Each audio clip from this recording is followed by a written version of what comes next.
L'un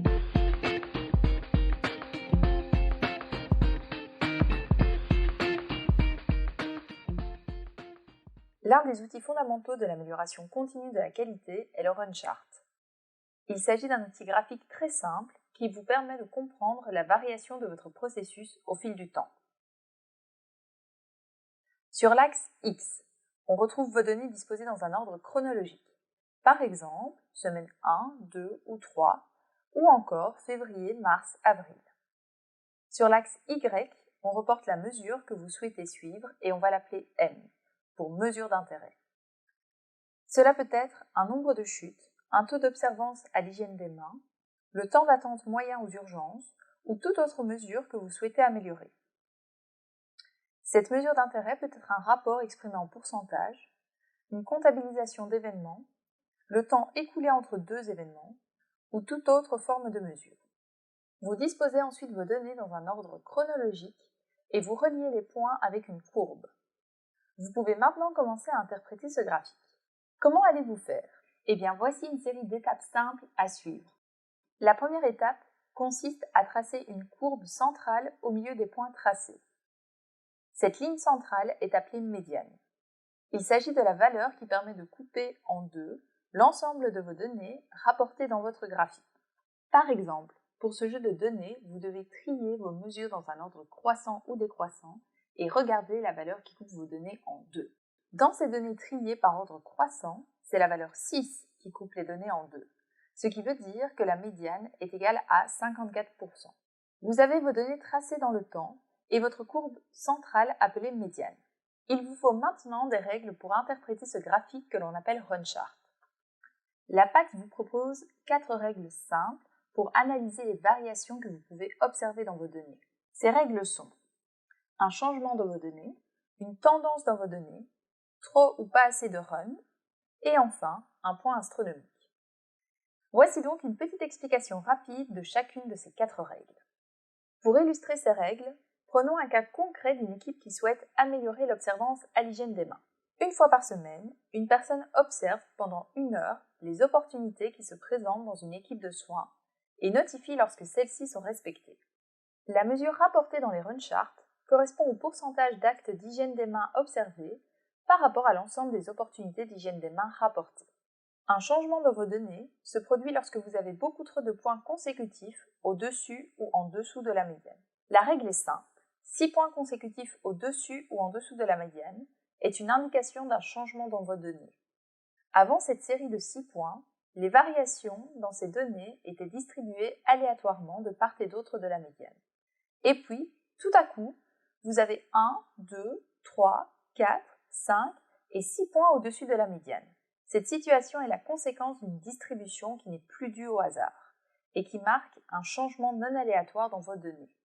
Attention, si un point de votre série se retrouve sur la médiane et que les points qui suivent restent du même côté de la médiane, vous ignorez ce point dans le comptage de votre série sans qu'elle ne s'interrompe. La deuxième règle est une tendance. Alors que bon nombre de personnes vont penser que 2 données qui baissent ou qui augmentent constituent une tendance en tant que telle, pour observer une tendance statistique dans vos données, il faut avoir au moins 5 points consécutifs qui montent ou qui descendent. Si vous avez des données qui augmentent, puis une valeur qui se répète une ou plusieurs fois, et puis que la série repart à la hausse, vous ne comptez pas les répétitions, mais la tendance continue. La troisième règle est trop ou pas assez de run. Avant tout, il faut savoir ce qu'est un run. Il s'agit d'un ou plusieurs points de données du même côté de la médiane. Dans cette figure, on voit 1, 2, 3, 4 et 5 runs. Dans ce nouvel exemple, on voit qu'un point se trouve sur la médiane. Que devez-vous faire? Ce point ne croise pas la médiane et donc il ne donne pas lieu à un nouveau run. Dans cet exemple, vous avez donc 1, 2, 3 et 4 runs. Comment savoir si vous avez trop ou pas assez de runs? Pour cela, vous avez besoin d'un tableau qui vous donnera la réponse.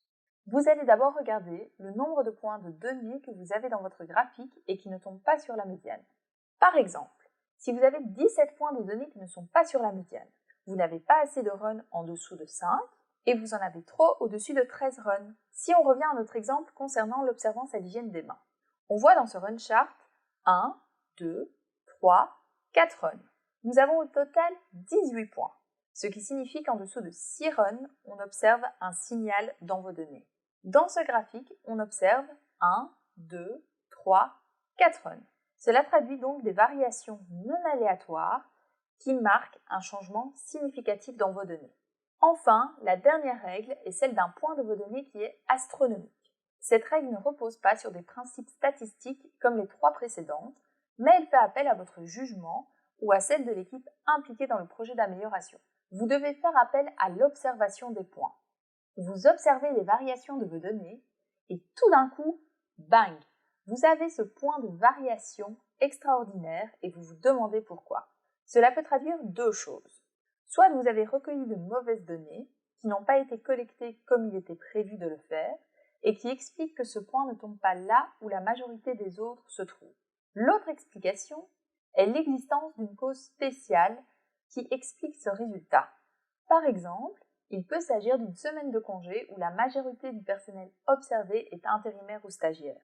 Ces derniers peuvent être moins sensibilisés aux procédures et recommandations en matière d'hygiène des mains qui sont en vigueur dans l'unité, ce qui peut faire baisser votre taux d'observance. Ce point astronomique dépend de votre observation et de votre jugement. Vous verrez dans une autre session l'outil Control Chart. Il vous permettra d'identifier, à partir de règles statistiques, ces points liés à des causes spéciales. Avant de conclure, voici un dernier conseil. Si vous souhaitez tester un changement dans votre système, il est important de d'abord collecter au minimum 5 points qui constituent la baseline de votre système sans aucune intervention. Ensuite, vous devez avoir un minimum de 10 points d'observation pour commencer à identifier les différentes règles dans votre run chart et évaluer si les changements apportés dans votre système engendrent ou pas des améliorations. Maintenant, vous connaissez les principaux éléments qui composent un run chart, mais également les 4 règles simples à appliquer pour interpréter les variations dans vos données. Vous pouvez dès demain utiliser cet outil dans votre organisation. Une autre session vous détaillera un outil Excel vous permettant de produire facilement vos run charts.